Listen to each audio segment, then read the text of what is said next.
الجزيري أي. معناها ذكر بعض المسائل اللي هي مجانبة للصواب، وبدل أن ننساها في لاحق الكلام بدي أرد عليه في كلمتين فقط.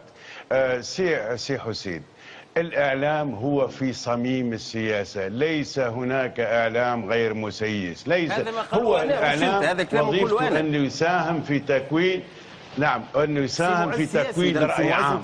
وما هي السياسة سوى الرأي العام يا أستاذ؟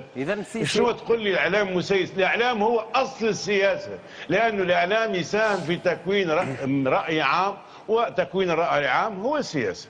هذه من ناحية. من ناحية أخرى سي حسين، أقول لك حاجة، أنا إنسان مناضل سياسي، ولكن قلتها قداش مرة، ما عنديش طموح سياسي، مستحيل تراني وزير في أي حكومة، لكن نحب بلادي ونحب نساهم في تطوير بلادي. بقول لك حاجة، وأنا من هذا المنطلق أؤمن بحاجة أؤمن بها طول حياتي، أنه السياسة لا تنفي القيم ولا تنفي الأخلاق.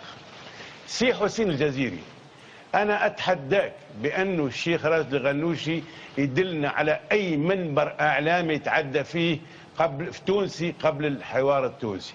أتحداك أن تعطيني منبر إعلامي واحد تعدى فيه علي العريض تونسي قبل الحوار التونسي. أتحداك أن منصف المرزوقي يتعدى في منبر إعلامي تونسي وحيد قبل الحوار التونسي، وابن جعفر وغيرهم.